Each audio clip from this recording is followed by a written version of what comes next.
It's Christmas time. And we are live. We're not late. You're just early. And this is not pre-recorded. I'm just singing Christmas music 20 days after the New Year. Yeah. Don't question it, please. All right. We've got actually quite a few topics tonight. It's a lot of topics. Starting off with a LastPass password storage. Was it a leak or was it a outage? An outage? I understand it was an outage. You couldn't sign in.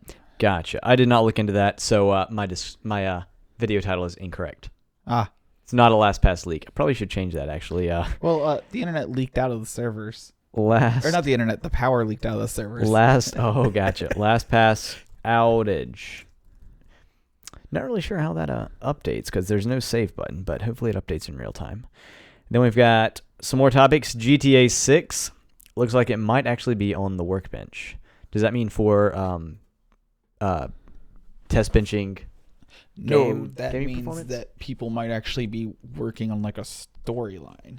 Like they're working on building it. Gotcha. That kind of workbench. Yeah. That makes sense. Like a desk. Don't unplug things in an airport. That's gonna be a really fast topic. That looks kind of interesting, though. It's an interesting title. Can you really regulate AI? It's a good question. A toy car that has real car physics, but not really. They imitate how the physics should work. Is this in a game or is this a real physical RC car? But the way they do it kind of just had me mind blown rather than how a actual car does physics. Gotcha. If you ever owned a Chromebook and you're like, man, I wish I could play a AAA title, you might be able to here shortly with Steam coming over to Chrome OS, or at least Google wants it to. Favicons. Favicons are now in your Google search. Do you know what a favicon is? And did you notice? We'll tell you, and we'll explain. And then I have an opinion on this that you probably disagree with. We'll see. Another VR headset released by Lenovo, because that is what we need, is another cheap headset in the marketplace. Competition. It's almost like no one could build a competitive high-end gaming headset. And they have their own controllers. Lucky us. Watch the video. Watched it. I'm curious on your opinions on it. Okay. Yep. So this is a video about AI facial recognition being used by the police. So we're going to have to do this topic with the regulating AI. Gotcha. We're going to have to go together. Makes sense. I just decided to spread everything out. 7 things your Android phone can do that iPhone owners can only dream of. I read it. I kind of disagree with some of them. As an Android user, I was like, oh, I don't use 6 of these. Yeah, that's kind of what I expected. But I think lists seem to be like a good thing to talk about. So yeah, what the heck. Also, this brilliant hidden iPhone feature shows one of iOS's biggest advantages over Android. If this is the only advantage iOS It's a joke. Did you read it? Yeah. It's a joke. Also, the article is super long for the one single thing. Yeah. It was really long. Yeah. Because I actually read it. I was just looking for the thing, and it took me a while to find it. I'm just a slow reader. Even though they included a screenshot. No, I didn't read it. Oh. No, trust me. Speaking of not reading it. Mixer. No one's watching it. Yep. It's dying. Even though they have the biggest streamers like Nephew Tech and Jmart Media. And Shroud and Ninja. Yeah, we're live. If you're more into gaming. Yo, we talked about this phone before. We're talking about the Pine 64 smartphone again. Apparently it's shipping out. It's like a pine tree or something. For a mere $150. I was looking at it. I got a couple opinions on it now. Okay, that's good. I want to hear your opinions because I was actually kind of thinking about buying a Google Pixel 3a, which we discussed before. Yeah. But, hey, you never know. There's one line of fine print on it that I really don't like. Gotcha. We'll talk about that. And a SpaceX rocket explodes mid-flight. Is it as bad as it sounds? No, it was on purpose. I was about to say, would you rather explode mid-flight or once it's landed? Oh, that would be so disappointing. Like it lands fully. Guys, we're on the moon. Oh, no, I meant back on Earth. Like it landed back on Earth and then just... Yeah. Well, there's a reason they explode it in the air. We'll talk about that. But okay, it's cool. it's they did it on safer purpose. In the air, yeah. I would imagine safer in the air than on the ground. Yeah, because on the ground there are people in the air. Yeah.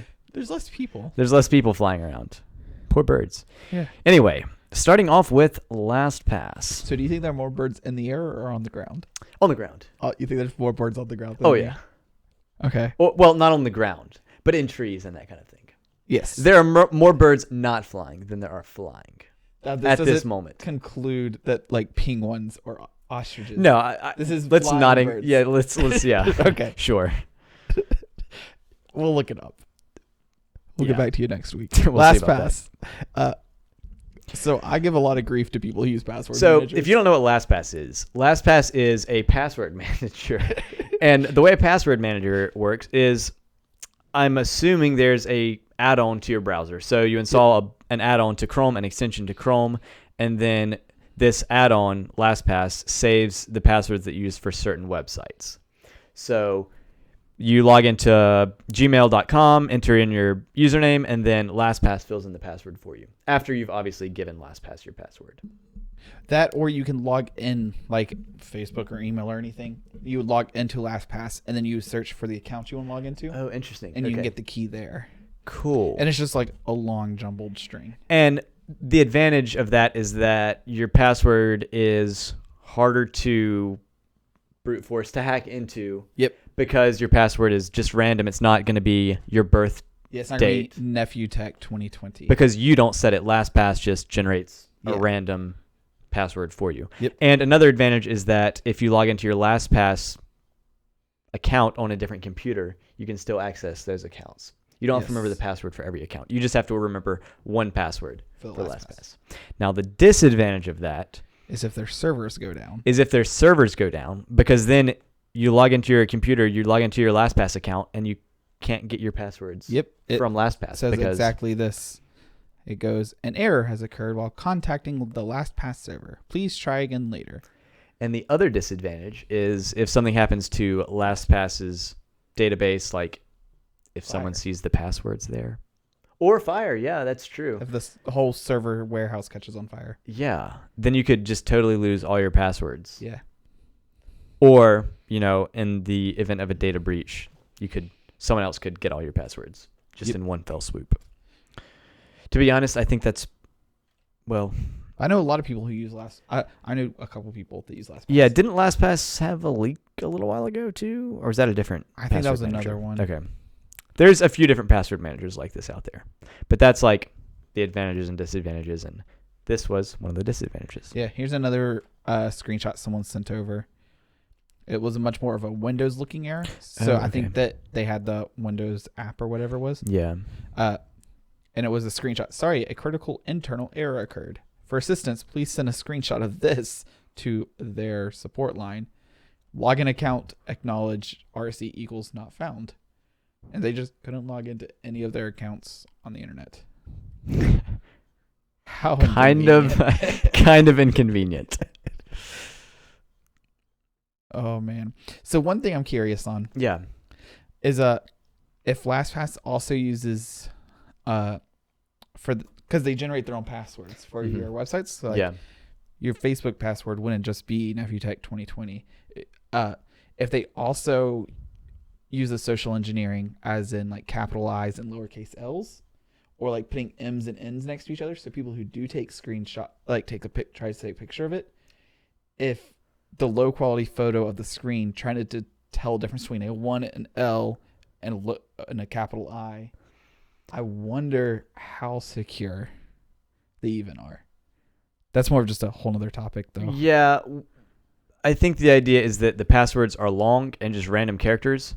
So if you have a program that's going to go through and guess passwords based on, they call it a dictionary attack. Yeah. So like it goes through and enters in each word in the dictionary, or a series of words in the dictionary, into the password field, and then tries to log in. Because a lot of people use just a familiar word as their password. Yep. Yeah, because then there's ways that they can add like, oh, these are words that are important to the person. So they put in all of their names, all their family names. Yep. Maybe their street address. Yep. And all the information they can get on them. Yep. And then it might guess things like Jesse 123. Yeah. or Jesse123 exclamation point. Yep. And then Because the year, and then like the last 2 digits of the year versus the 4 digits. Yeah. So like your birth year or whatever. Yeah. But yeah, that's an interesting thing I hadn't thought about. Like, because sometimes if you're looking at a picture of an M and an N next to each other, it can be hard to tell. Yep. Yeah, it's really hard. Or an I or an L or a 1. Because I had a problem that week is a customer wrote their password down instead of telling it to me. Yeah. Which, just tell me your password. You're giving it to me either way. And they wrote 2 L's, and I thought it was 2 I's because it looked like 2 I's. Yeah. Which is why random strings of characters are a bad idea if you have to give your password to somebody else. That's true. But you can probably just change it before giving it away. Yeah. To something simpler. Perhaps password 123 exclamation point. Yeah. With a capital P, of course. Speaking of giving things away, GTA 6. It might be on the workbench. It has nothing to do with giving it away. Apparently, they think it's confirmed that it might be in development through a tax return. Interesting. So I'm guessing the tax return must have had more money on it than expected, as if they were paying more people to develop a new game? Is that what the theory is there? I'm trying to find out exactly how. Mm-hmm. But yeah, so they're thinking that might actually be in development, which would be great. If they do make GTA 6, I didn't play GTA 5, but like an hour. That was one of those games that I played and was like, no, not for me. Yeah. But I did play GTA 4 something. Okay. There's like 6 different GTA 4s. Gotcha. For a long time. I liked that one. And then GTA 5 didn't like it. I never really played any of the GTA games. As in, I don't know if I've ever played any of them. Really? Ever, yeah. I've seen some streamers play it. Like I've seen Summit1G play some Grand Theft Auto, but I know it's a pretty popular game to stream, but haven't really watched that much GTA either. The interesting part about the GTA 6 to me is the release years for all the different GTA games. Okay. So I attached the Wikipedia article, and it's here to share. And so here's the titles and their releasing times. And it's weird that we're finally getting to see 6. So they start with GTA original in 1997. And then 2 years later, we got GTA 2. 2 years later, we got GTA 3. The next year, we got GTA 4. 2 years later, we got GTA... Oh, we didn't get GTA 4. It was Vice City. And then we got San Andreas 2 years later. And then they took like a 4-year break and got us 4. So they're like 1, 2, 3, 3.1, 3.2. And then GTA 5 came out in 2013. And then we haven't had any GTA game. In 7 years. Or 6-ish. 7 years. Yeah. We're still early. Their expansion packs stopped before then. And their handheld games stopped before then. Wow. Dang, I didn't realize that. It's just like because GTA 5 was online. Yeah. So kick the dead horse while you can, I think was their motto. Yeah, because online games, in my opinion, have more replayability. You don't just complete all the quests. You play with your friends and I guess race your friends. I've seen people like racing each other. Yeah.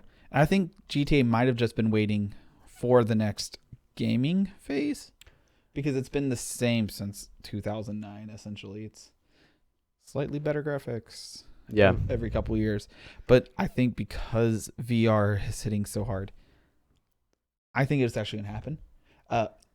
That would be pretty intense. One game I want you to try playing in VR is actually Payday 2.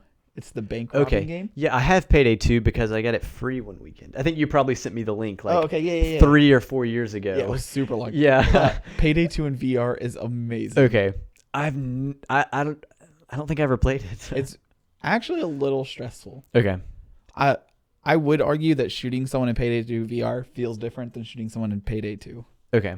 Like I do feel like it doesn't feel as right. Gotcha. Okay, I get what you're saying. Yeah. Because they are the same height as you, and they do look like a person. Yeah, and you're traveling. Yeah, they look like a person versus looking at someone else. How is the locomotion done in that game? So there's multiple ways to do it. Teleporting is the easiest non-sickening way. Gotcha. And that's where you just point and it teleports you. So basically, I call it like a coin flick teleporting, and it's basically it's like however far you can flick the coin is how far you can teleport. Makes sense. Yeah, it's a good way of explaining it. Because then the other ones are like trackpads, so it's just like moving around with a normal joystick and your character moves. Which is super nauseating in VR. It's very nauseating. And then and then there's locomotion where it tries to track your hand movement with your head movement. Oh yeah, almost like Wii Sports riding the bike. It's exactly like that. And it's so unpredictable that you can't just like take one step forward. You're like one step. Like it doesn't work. Mm-hmm. So the coin flick, you're like, I want to go exactly there. Yeah. And you can go exactly there. The downside to this is that you can abuse the teleporting, and there can be a bad guy in front of you, teleport behind him, and then shoot him in the back. Like gotcha. It's a little cheaty. Yeah. When you do it, do other players see you just teleport, or is there like some kind of phasing between locations? So I can't remember. I think there's a phasing because you can play the Payday 2 VR with people who play multiplayer with normal. Oh Payday wow, 2. that's so you can an see the VR platform. It's super weird, but it's a lot of fun because then you can easily destroy talk them, to probably. your friends. Yeah, because you're all robbing together. So gotcha. Okay, yeah, that'll be interesting. I'll have to do that. It's a lot of fun, but yeah. So I hope GTA 6 comes to VR. I think it would be really fun, and it's obviously possible. And it's going to be online because 5 was, and everything's online now. I wouldn't mind there being an offline story mode. Yeah, and then an I can online agree sandbox. with that. Yeah, personally, but I don't want an online story mode only. Yeah, some of us just don't want to have to be around people all the time. We just want a story. Enough working with people. Speaking of being around people all the time, this story is going to take all of 10 seconds. Read the title, and then I'm going to tell... Oh, well, actually, don't. Never mind. From your title in the doc, I immediately thought of... There's a video of someone trolling everybody by taking a sticker, an outlet sticker, and placing it on the wall at an airport. Because apparently airports have, like, no outlets. But someone took a picture or a sticker of an outlet and put it on a wall. And then as people are walking by looking for a place to charge their phone, they walk up to this sticker on the wall and try and plug their charger in. But they can't because it's a sticker. Yeah. That's the first thing I thought of when I saw your title here. Anyway, the article has nothing to do with that. Not even other than the fact that it's in an airport. Yep. It was super harmless. Some passenger just wanted to play a video game. So they unplugged one of the TVs. And all they did was switch the digital input. So they didn't actually damage anything. And they just started playing video games. It's shockingly unexciting. Yeah, actually, yeah. Airport staff asked the man to stop gaming on the public map display. He asked if he could finish his game. They said no, and the situation was resolved peacefully. Apparently, it was very polite and cordial interaction. They called it a good reminder of what not to do at the airport. For your information, PSA. Yeah. It was super unexciting, but it's kind of funny that it happened. Everyone was like, okay. The funniest thing is that... Oh, wait, no, I thought that was him saying no. Yeah, okay, cool. Yeah. Yeah. Just kind of a weird it's just interaction there. Nobody was like... But nobody flipped out, so that was that's the cool. Good part. Okay, I saw a lot of articles about this, but this time I didn't add it to the doc. Alphabet CEO, that's the owner of Google, or the company owner of Google, Sundar Pichai. I'm pretty sure he's a founder of Google. I'm pretty sure this is one of the 3 founders. Gotcha. Because one of them stepped down and is just off enjoying money, I think. And this is one of the 2 that's still in it. Gotcha. I believe. Alphabet CEO says there is no question that AI needs to be regulated. And I think I would agree with that. You will or won't? I think I do, yeah. So there's 2 sides on this one, which is how the number 9 thingy news post, I think it's number 9. Yeah. On facial recognition. Yes. These 2 kind of run together, I think. Gotcha. So, yeah, he's saying that it should be regulated and you can't just trust a company to do the right thing, which is about as accurate of a statement as you can get. Yeah, and you also can't trust the government necessarily to run with it. So the facial recognition one's on. You can't trust the government. Yeah. Either to use facial recognition, which is AI. Yeah. Yeah. Artificial intelligence and facial recognition, I think, are pretty intertwined. Yeah. One's from the other. So there's not any way I would understand how to regulate. It's like one of those things that needs to happen. Yeah, it's a really, it's a complex situation. Yeah. So I kind of want to skip to this one real fast. Okay, yeah, let's do that. One. So there's also this article. That's the words in the right order. On The Verge. New York Times exposed on a creepy new facial recognition database used by U.S. police. What a tongue twister. So it's just this little 5-minute video.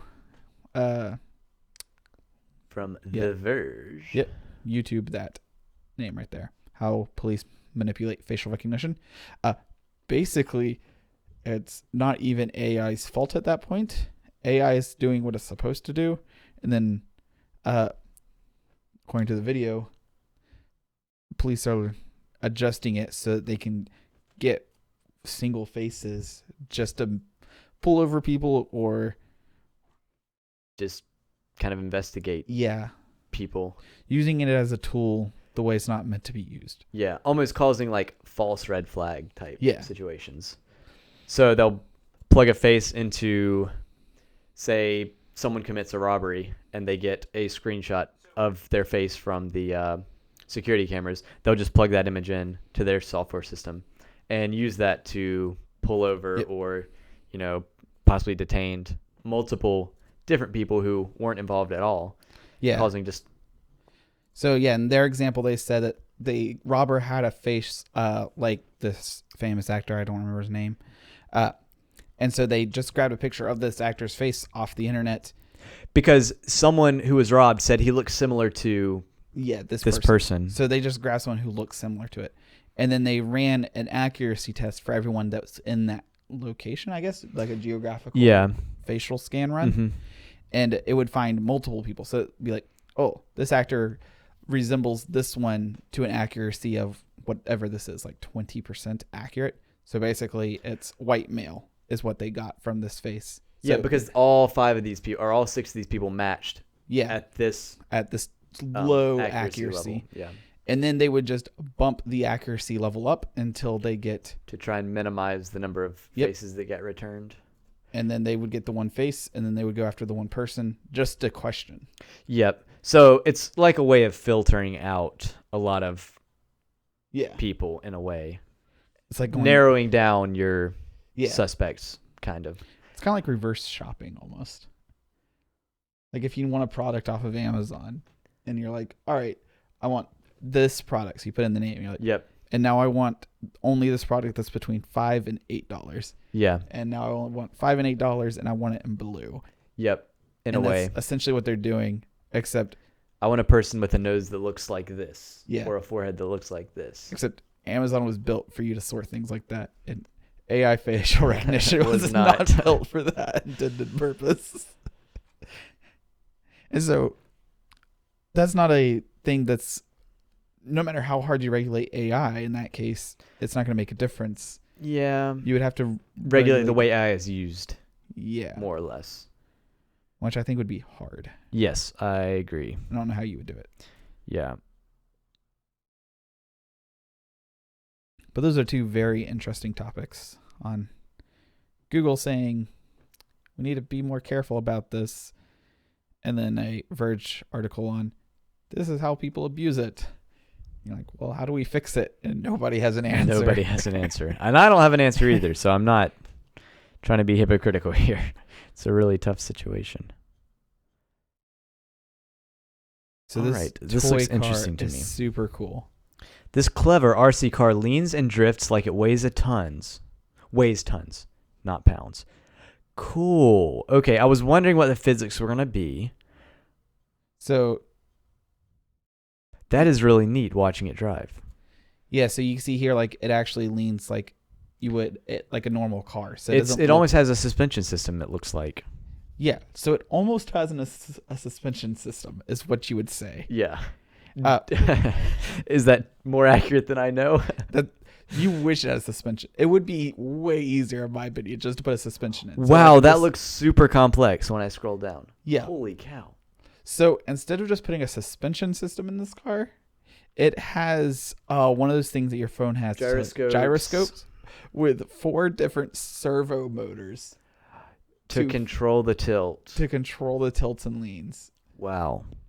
I think that's way over-engineered. Does it have some kind of like... I do like the fact that they put little seats in it, which is adorable. Just for some extra detail. Does it has like some kind of traction control too to make it drift? Like on the rear wheels?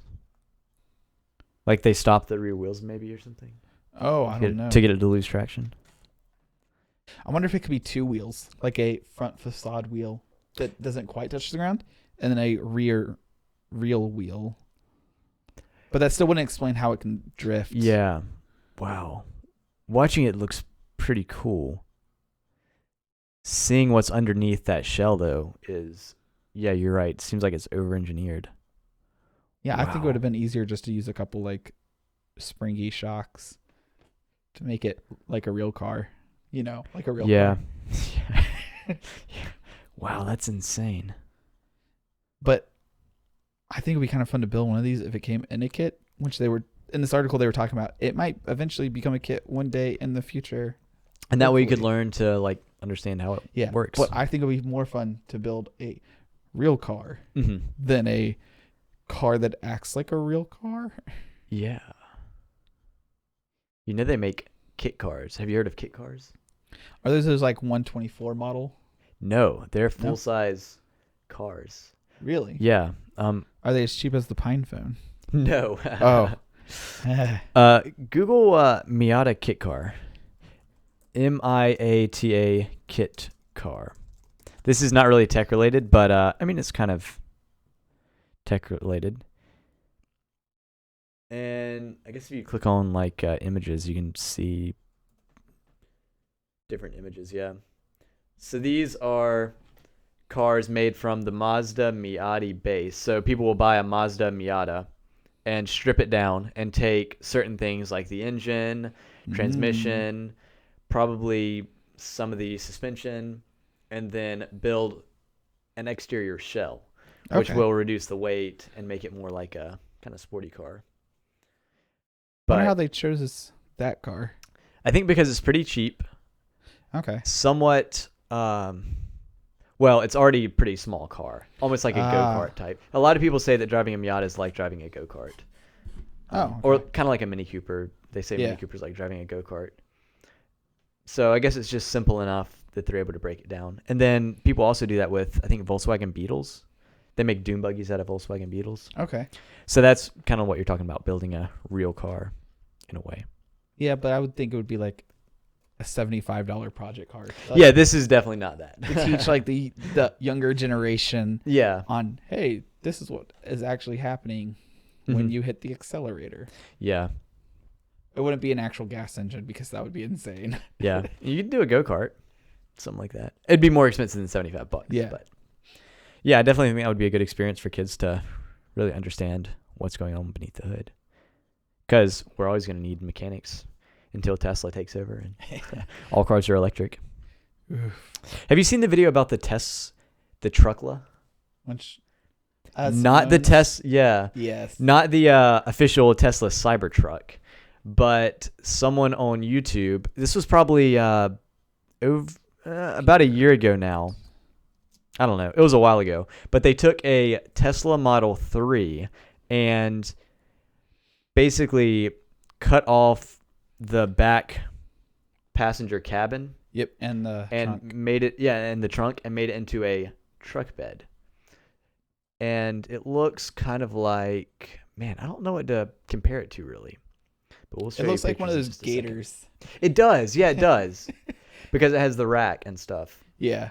So, that's a kind of good picture of the back. I wish we could get a side view. I bet there's one at the end. But she's not affiliated with Tesla in any way that I'm aware of. There's a side view. There you go. So you can see that the front half of the car looks normal, and then the bottom back half looks normal, but then the top of the back is obviously cut out, and there's a truck bed installed. That's crazy. It's crazy. Yeah, but pretty cool. Super cool, actually. Yeah, this is only a 2-minute infomercial because she wanted to make a commercial for the truck. Gotcha. But then there's a 30-minute video of them actually building it. Yeah, it's super worth watching. And then there's also a video, and this is the video that I watched. The only video I've actually watched about the truckla was her going around with her camera person and just driving around the downtown and taking videos of people watching and pointing and taking pictures of the truckla because it is so unique. Because then she would take pictures of people taking pictures. Yeah. Because it is very unique and it'll catch your eye like a Tesla truck. Whew. Have you ever been on a Chromebook and been like, man, I really want to play some GTA 6 right now? You didn't have to finish the second part of that sentence. No, I've never been on a Chromebook. Have you ever used a Chromebook? Not actually used one. I'm sure I've probably played around with one inside of a Best Buy. Okay. But no, I've never used one. Oof. They're really worth it. Are they? Yeah. I could probably do a majority of the stuff I do on a Chromebook. I could actually do these streams on a Chromebook. Would OBS run on a Chromebook? I could use this computer. Gotcha. Instead of what I'm using now. Because all the Chromebook has to do is run Chrome. That's true. Yeah. Because all we're using is the web browser right now. But no, I have not. All right. But apparently, Google wants people to run Steam on their Chromebooks. Or wants them to have the ability. So I got some tinfoil hat on this idea. Because even in this article, they were talking about how many games can Chromebooks actually run. And I forgot who they were asking. But they asked somebody, and they're like, oh, well, the majority of Steam games won't run on a Chromebook. But they could probably do the Cloud Play or whatever it's called. Yep, for Google Stadia. Yep, exactly. Game streaming. Yep. Yeah. And then I'm curious because Chrome OS is pretty much Google's only OS outside of Android. Yeah. Is if they're working towards a more universal OS like Mac OS, where all the Apple devices are basically the same operating system. Because Windows is really pushing towards that universal. Yeah. look. And the the Chrome OS is pretty simple, right? Yeah. And so I'm wondering if they're working Chrome OS towards Android more and trying to make more one universal Android Chrome experience. And then that would be a great entry for the future because that I think would put them ahead of Windows if their phones were the same as device. Yeah. And maybe if there were, I don't know, more apps that you could really install on a Chromebook. Yeah. Because sometimes it is nice to have an app you can just actually download and install. It's super nice. Yeah. I think if they made them dual booting, so you could do Chrome or Windows, but it came out of the box that way. Yeah. I think there's still a lot more. And I think once people realized how much faster Chromebook is, they might switch. So in the short term, it seems like that would be bad for Google because they'd be including Windows on their Chromebooks. But in the long run, it could be that people find out, wow, I actually really like Chrome OS. Yeah. Or they need to do something to force people to use Chrome OS. In the nicest way.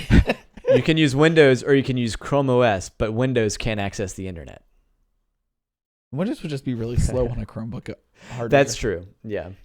Because they're Atom processors and such. But there are still Chromebooks out there for $1,000. Yeah. Right? Samsung's new Chromebook. Crazy. But yeah, because I still have a couple Chromebooks in my store. Mm-hmm. And they're half the price as my refurbished Windows ones. And they're miles faster. It's not even comparison. I'm like, well, if you want fast, get a Chromebook.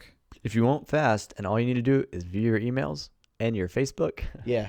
Most of your demographic probably. Yeah, I tell them if you're in here, then you could probably use a Chromebook. Most people that need my help don't actually need the full Windows suite. Yeah. but some people do have. Speaking of people. Oh, no. This video is sponsored by these people. J-Mart Media and Nephew Tech. We're the best people. Not associated with Tesla, but hit us up. Not associated yet with Tesla. The optimal positivity. Maybe once the Cybertruck comes out, we'll be associated. I think we just need more live streams. I don't think 4 is enough for Tesla. I think we need to do more live streams. We need to be on. Oh man, didn't I see a new streaming platform? I don't think I included it on here. Oh, there's Instagram Live. There's no longer Instagram TV though. Thank you. They discontinued it. Yeah, I didn't want to put that article in here because it's so boring. Yeah. Speaking of boring topics, the favicon. Did you notice it was in your Google search results? I did not. So I think I noticed it, but I didn't notice that I noticed. Like it was just like oh, okay, yeah. Yeah. For those of you who don't know what a favicon is the icon that pops up on your tab when you visit a website. So you visit your website and the tab shows the favicon image and then shows the title of the page that you're on. So I just read this title, which is "It's Not You. Google added annoying icons to search on desktop." So what I did was I just went to google.com on my computer and I was like, what icons? And I looked for like 10 full seconds and I couldn't figure out what it was. So then I went down to this article and I saw this picture here. Yeah. I wonder if it can do with it can't. And I looked at this picture for a while too before I realized it doesn't get any bigger. What I was looking for. Yeah. So I don't know if I'd call them annoying. I wouldn't call them annoying. So this is like the old Google here, and this is the new Google on the right. Do you notice the difference? Let him point it out for you because it's very subtle, actually. Yeah. But oh, so annoying to the verge. So I find it useful in a couple ways. One disuseful part is they replace this green ad with this ad. But that's okay because now the ad is in like an easy to see spot. So it's like when someone goes looking, they can see ad and then the website. Mm-hmm. Like it looks, it's easier on the eyes of my. It's easier to gotcha. To associate it with because then it's like, oh, is this ad for the top one or the where does the ad section end? Yeah. So I really like it because I think it's going to be easier to spot what website I'm looking for. So if you see the Verge logo. Yeah, I know. Like, oh, that's the Verge website. Yeah. Now, someone could have just used the Verge's favicon. True. To try to get that extra click in which case, man, I wasted a couple extra seconds and went to a bad website. Yeah. But it's good. I think it will help, which is recognition. I don't see it as annoying. I don't see it as annoying either. I think it's cool. Were you expecting me to disagree on this one? Yeah, I thought you would like less pictures, like the old look. Oh, no. I think has potential to be helpful, and I would not call that annoying. Okay. The one thing I would like to change, instead of it being, because the old one in green, it was telling you like what the website was and like the side URL. pages. Yeah. But it's not written out like the URLs, the weird part. Gotcha. Like it was just like folder view almost. Okay. If they did the favicon and then there's the URL. Yeah. And they can almost cut out the majority of the jargon, like they can cut out the https://www dot. They can cut all that out. Yeah. So it was just Google.com. Yeah. theverge.com/tech/ whatever stupid icons now on Google. Yeah. Yeah, I can agree to that. But I like the favicons. I think they're a great addition. Yes. I didn't care for them when they first started like appearing in my life. Because I was like, great, it's another one more thing to add to my website. Well, it's another thing to look at. Yeah. And I was like, ugh. But then being a heavy Chrome user and having 30 tabs open or something, like majority of the time, like here I only have between 4 and 12. Mm-hmm. But most of minimal's 4. But on most computers, I think it's like an 8 minimal. Gotcha. The favicons are great. Quickly identifying which tab you want to go to. And you can just hit the tab you want. And I love it. And that's what made me change to not hating them. Gotcha. When it was actually helpful for you. Yeah, once they become helpful. Yeah. Like, that's a great reason to stop hating something. Yeah. Maybe you'll stop hating me one day. Never. Another article from The Verge. Wow, this looks like an interesting headset. Looks pretty minimal, actually. It looks super minimal. Lenovo is building another standalone VR headset, but it's not for consumers. Interesting. So that's super misleading, and The Verge has now put 2 misleading titles back to back for us. Also, another little thing. Yep. These little twisty ones. Uh-huh. I feel like as someone with hair, that it would pinch more. One thing I don't have a problem with is the elastic HTC Vive original that I have. Yeah. Because it doesn't get stuck in elastic hair. But I think I haven't tried it, so I could be totally wrong. Yeah. But I have a hard time believing 2 plastic pieces that go in doing that will not grab someone's hair when tightening it. Even if it does let go a little bit, I think from just the heavy sweating and usage, Yeah. I'll slowly rip out a bald spot In in the back. Of my head. Not even like the back top where everyone balds, but like way back there. But I might be wrong. So I don't know. Lenovo, send me a headset. Prove me wrong. So Lenovo had previously made the Mirage Solo, which I had not. I've heard of it. I don't remember. Yeah. But it was like a big old flop from my understanding. Gotcha. So this looks like it was just almost like a testing thing. So from my understanding is that this is going to go for schools. Okay. And they want schools to use it. Gotcha. And I think that that's going to be a good play for Lenovo. Mm-hmm. Because if you have people that are being forced to use your technology for learning, then they'll know how to use it. Yeah. And it's kind of like if you take driver's ed and you've never driven a car before, and they put you in the Toyota Camry or something, you're like, wow, I actually kind of like this car. And you would want something more like that car because that's what you were used to. Now, if your parents let you drive illegally, then you might like that car more. But I think that if you get forced to use something, like if you're given a Chromebook in your class, then a lot of kids will like Chromebooks just because they work fast. Yep. And also, if you're the first VR headset adopted in schools, you've got some money right there.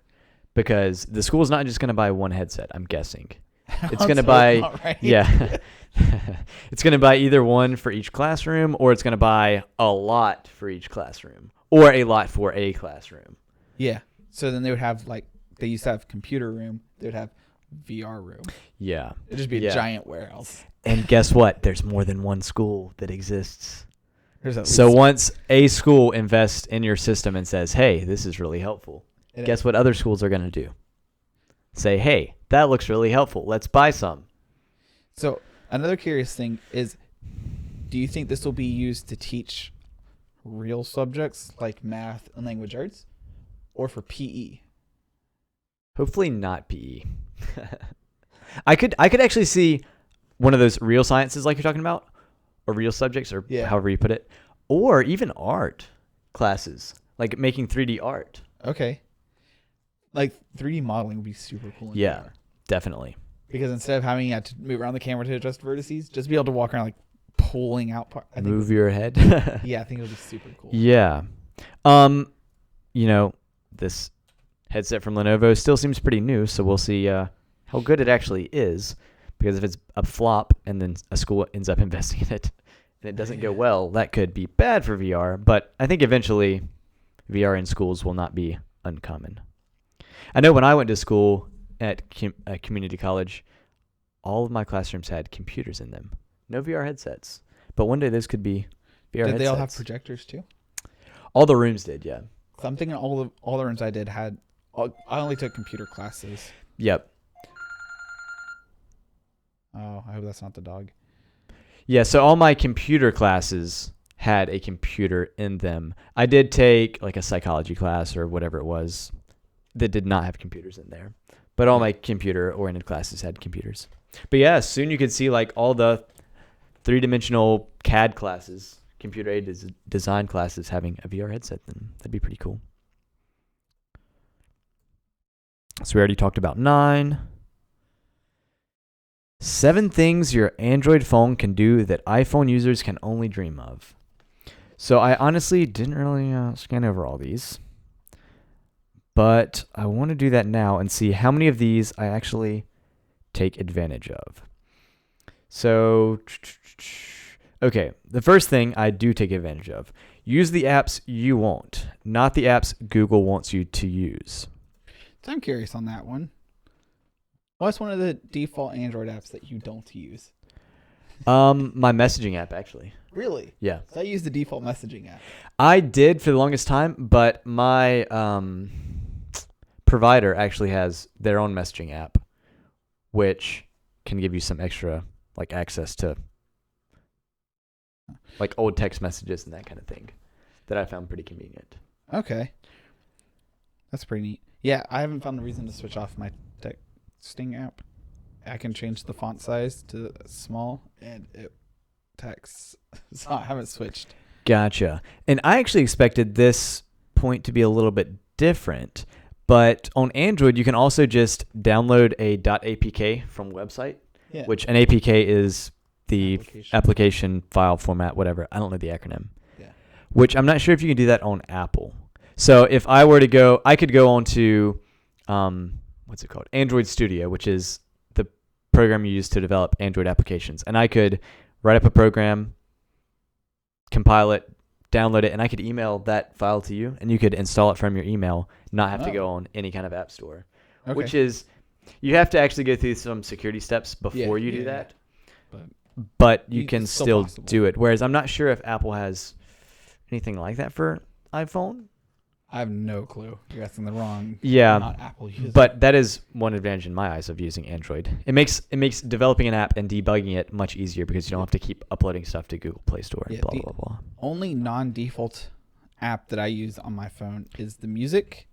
I use VLC on my phone, and I absolutely hate it. I would not recommend using VLC on your Android phone. It's terrible.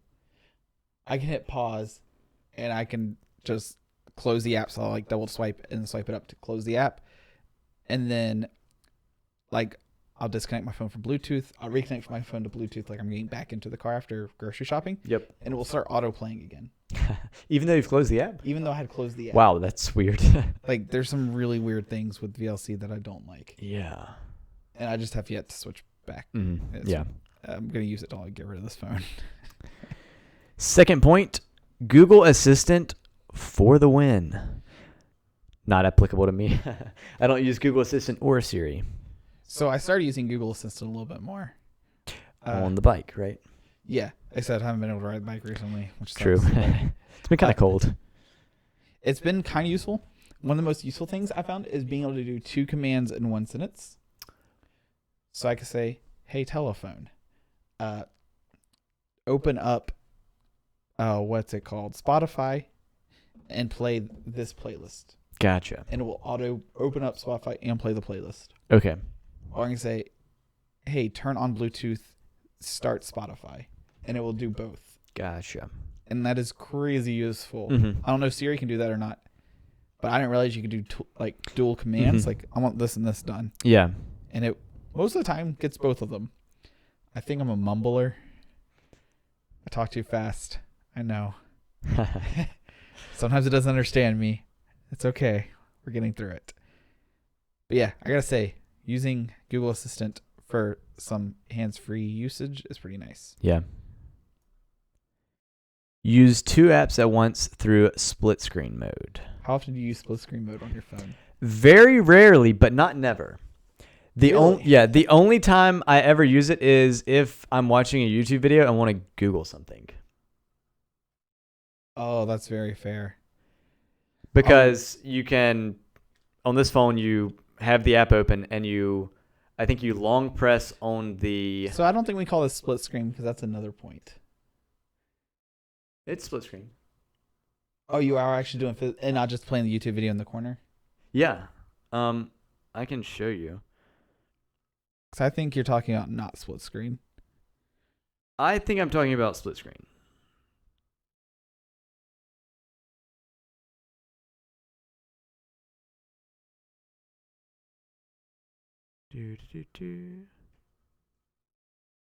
All right, so I've got a YouTube video up here. Yep. Playing, or I would have it playing, Oh, and then you here, do actually. yeah, it's actually split screen. Because I believe YouTube can do. Oh, we're gonna mute that real fast. Yeah, so you can have it just playing in the bottom corner. Okay, I must have an old version of YouTube because. And that's how I use it. Gotcha. That's actually, I like that better, to be honest. Especially because some apps don't support split screen. So if I'm watching a YouTube video, for example, I can't open up YouTube Studio to view my current subscribers or current watch time because YouTube Studio doesn't support split screen. And then for y'all that can't see it, it's like if this is our phone right here, this bluish one, his is split right in the middle, and he has YouTube on top and a web page on the bottom. So it is true split screen. Yeah, so his is actual split screen, which is why I thought he was wrong. And then mine, the whole phone is Google, like a Google search, and then just a bottom corner is a video, but then you can drag the video wherever, kind of like the Facebook chat bubblehead thing. Yeah. And that's the best way to explain that without actually being able to show you. Mm-hmm. So mine's not technically split screen, but it's shared screen. Yeah. Picture in picture, I think is what they call it. Yes, I think so. Both are nice. I guess the advantage of split screen is that I can still interact with the YouTube video maybe a little bit better than you can with it. Way better. being but the way you have it is better because you can do more with the full screen. Most of the time, yeah. When I do that, I only want the audio anyways. Yeah. Yeah. I really wish YouTube, well, the free version of YouTube, had a way you could play audio with the screen off, almost like a podcast style. Or just not even load the video altogether. So you can listen to the songs on YouTube, like your YouTube playlists. Yeah. But unfortunately, Google wants to make money or something. Yeah. Been doing so good with YouTube on that. Wants to lose less money. Yeah. Oh, this one's definitely This is the true. one I definitely use. Customize your home screen just how you like it. So when I had an iPhone, that was the worst part, is that all your icons were on the top half of the screen, and it was terrible. Yeah. Do they have widgets that you can put on your front screen? They didn't when I had the 4S. Okay. So they might now. What I have right now set up on my phone, and honestly, I did this like 2 or 3 days ago, is I have the weather on my initial screen. And then I have some apps that I use occasionally, so YouTube, Google Maps. And then I can view the weather for the day, and I can view the predicted weather for this week. Okay. Just so I can kind of plan my week around what the weather's like. And then I have on the next page my time. Yeah. And then a calendar past that. So I have it actually customized. Very, very a lot, yeah. Which, to be honest, 3 or 4 days ago, it was not customized like that. I still had YouTube, and I still had Chrome, and I still had maybe something else on the home screen. Yep. But it's pretty customizable. And then, obviously, you can customize background, which I'm sure you can probably do on iPhone, too. Yeah, so the things that I do with my phone that I really like was I made it so notifications don't show any details. Like, it just says notification from this app. Yep. That way you received a new text message, not you received a text message from Jesse saying this. Yeah. So that's one thing I like. And my home screen is pretty much just like this screen here. It just says, except it's just the time. So it just says like the time and the day, and then just little notification icons on the bottom. Yes. And then I only have one home page. Mm-hmm. There's no swiping on it at all. Gotcha. And it's all the apps I use. Yep. I can fit all on one page. And then the weather is in the top far corner because I'm left-handed, so I don't have to touch. Because you generally don't have to interact with that. You just and then all my icons circle around the bottom left corner as usage. So the most used are in the bottom left. And then as you go out, it's less used icons. And then the next point on this list is you can use launchers to fully customize your phone. So you can even download customized icon packs for your phone. So you could download monochrome icons or black and white icons or customized icons to your liking.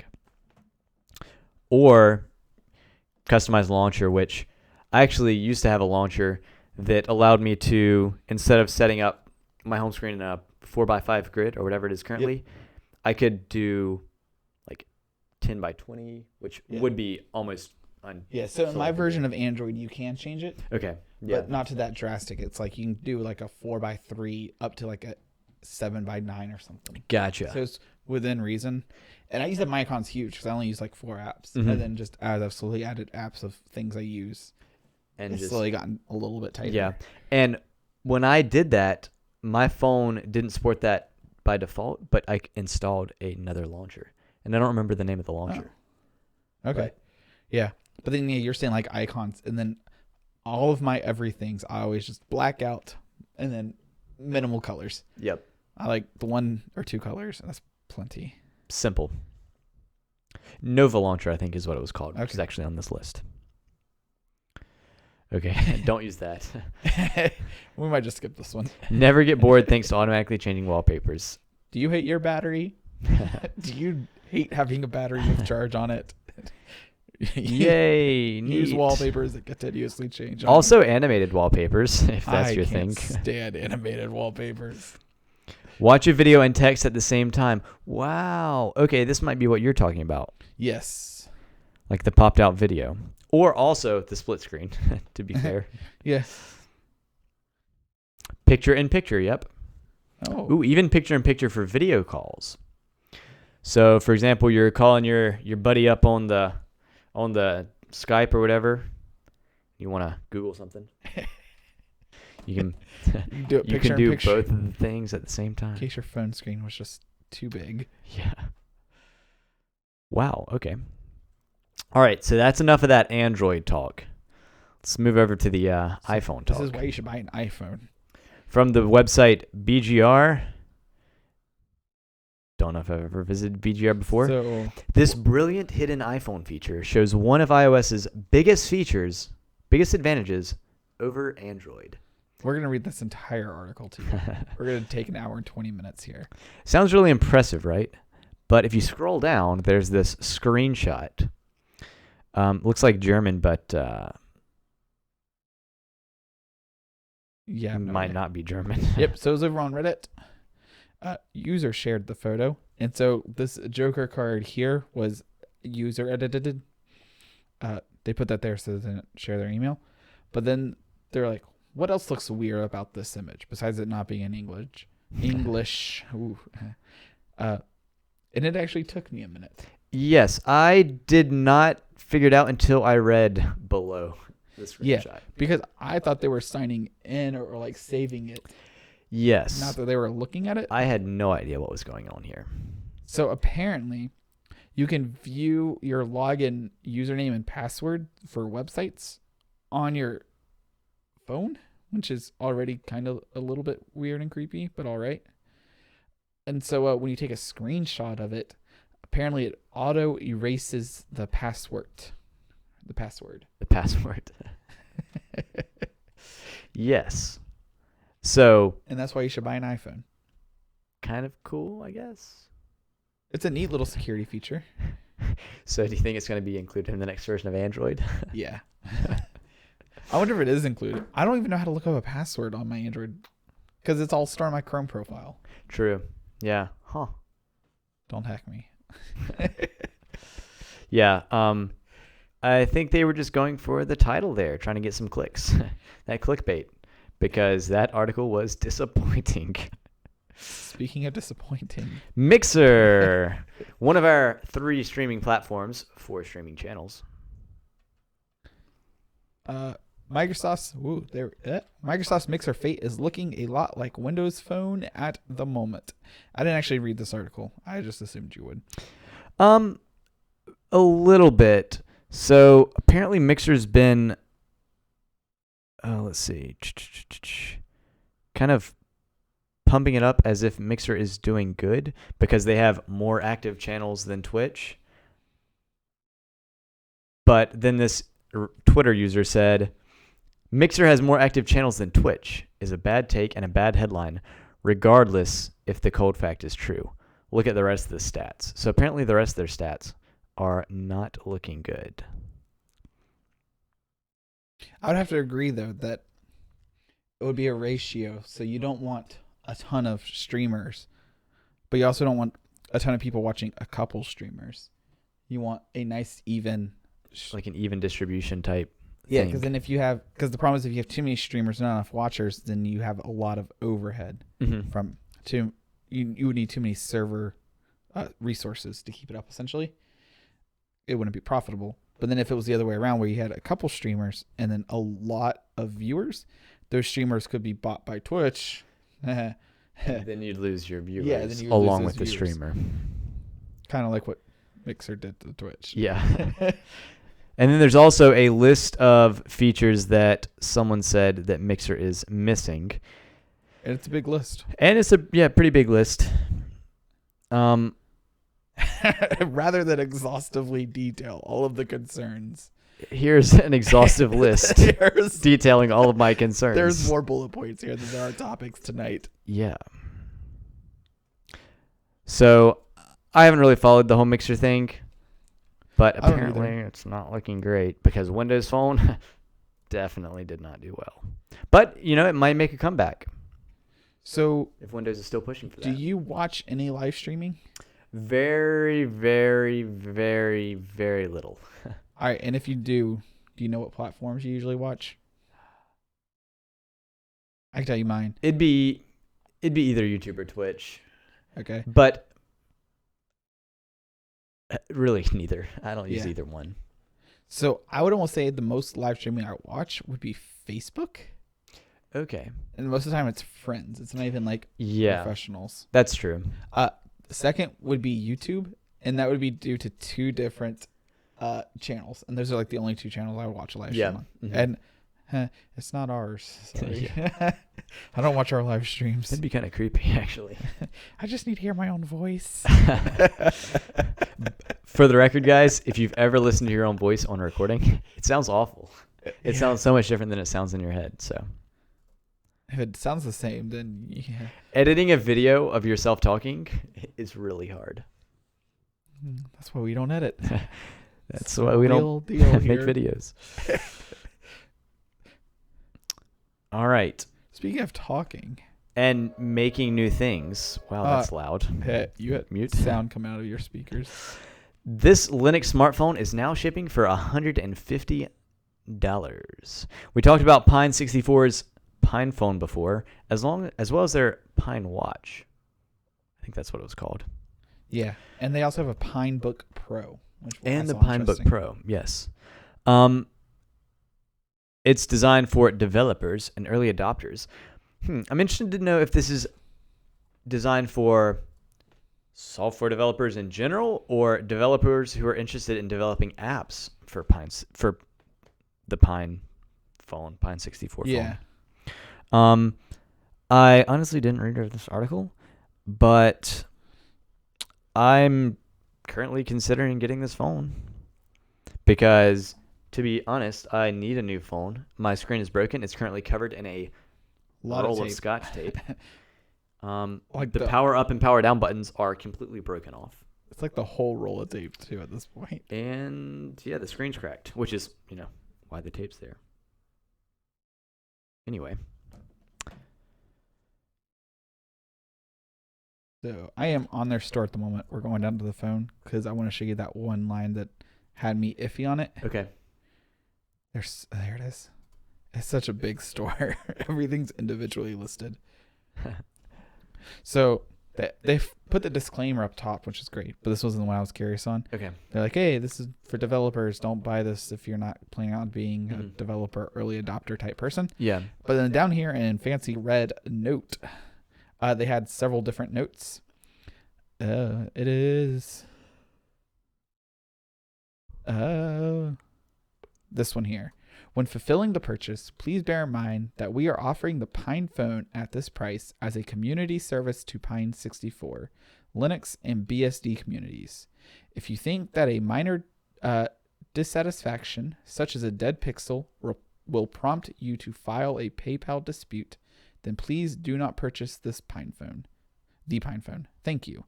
And then up here, which is where it got kind of weird. Where do they say it? Pixel. Not that one. There you go. This one. Small numbers, 1 to 3, of stuck or dead pixels are a characteristic of LCD screens. These are normal and should not be considered a defect. Which I think every other manufacturer will give you a refund or a replacement if you have dead pixels. So it sounds like they're using lower quality parts to keep the price down. That was my first instinct. Yeah. Is that they're like, we're not going to go with the prime A quality parts. We're going to go with these lower end parts to keep the price lower, so that they can have some type of profit margin, I would assume. Yeah. Because it is a $150 phone, but the specs of it aren't good. Okay. Like I wouldn't recommend the phone. Gotcha. Yeah, I'll definitely have to look into that before buying it, obviously. But yeah, because like little things, like it's 2 cameras, and the selfie front camera is 2 megapixels. The rear one's 5 megapixels, which is good enough for the majority of phone use. But it's pretty junk. So like if you're sending Facebook photos just to each other or Snapchats or something, it's plenty. But if you go to the mountains, you're like, whoa, look at this view. You could go, well, look at this view, and send it over Snapchat and call it a day. You can't be like, whoa, look at this view, and then put it on Facebook and expect people like, wow. Yeah. I can't even see the pixels. Yeah, so I may end up going with the 3A because the Google Pixel 3A because of the pixels. No, because it is much higher quality. I do actually kind of want a good camera. Yeah, because the other little things I didn't mind as much. One odd thing is that it said it was an LCD, and then here it says the display is an HD IPS captive touchscreen, which IPS is not the same as LCD. I'm pretty sure that those are actually different technologies. LCD, I believe, is backlit, so it has like a pixel board, and then light shines through. I'm pretty sure that's what LCD is defined as. Gotcha. And then IPS, it actually lights colored diodes, so it doesn't have a backlighting. Gotcha. I believe that's how it works. I could be wrong. And then the resolution I didn't care about. A 1440 by 720. That's plenty for a phone, in my opinion. Like, you're not going to get crazy good looking images, but we can go to the screen density calculator again. No, I think we're good. Speaking of, I think we're good. SpaceX's rocket went off as planned, exploding mid-flight in an abort test. This is why, if you're an astronaut, don't piss off Elon Musk. He'll blow you up. So the idea behind this test Yahoo News was, I know, right? What a mess. Hello, 2008. First of all, no crew were on board this test. They're testing to make sure that it would be safe for the crew in the future. But I believe the reason they did this test was to make sure that in the event of something going wrong, they could successfully eject the crew capsule away from the rocket and blow the rocket up in midair rather than have this rocket crash back to Earth and fall on something important or... like a launch pad. Yeah, like a launch pad or... because then if you have another rocket would be coming in, then you're like, well, stay in the sky. Like, you can't just hold a rocket in the sky. Here we go. I'm doing Yahoo News justice. We got Internet Explorer. No, just... please just work. No.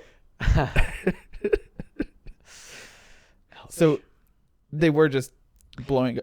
yes. Which part of it's a little bit funny, ironic, because they want to reuse these rockets, and they're like, we need to practice blowing one up. It's like a safety switch, basically. Yeah.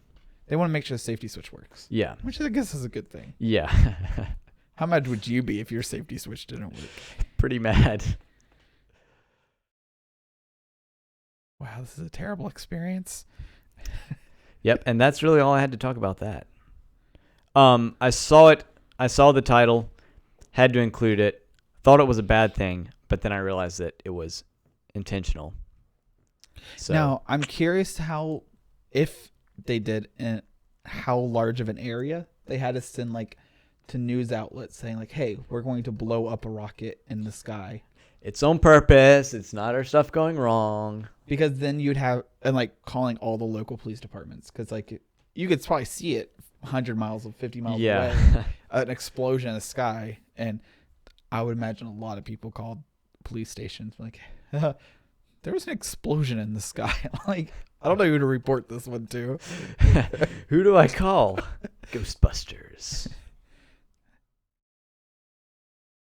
And that was pretty much it, which is amazing. We made it so far. Yes. And actually had a lot of talk about some of those articles too, which was good. Yeah. Wow. An hour and 10 minutes. My streams did pretty all right. My stream is still up. Yeah, that's what matters. You know what we didn't do, though? Get viewers? No. What's that? Is it making sound? Unmute. Oh, okay, good. We're going to test to see if it's on. Oh, yeah. We can see those bars there, but... Yeah. The one thing I don't trust is technology and everything else. Huh. Very straightforward. Yeah. Well, you have a good week, and we'll be back next week to talk about some tech topics. Oh, yeah. We're going to talk about all the topics.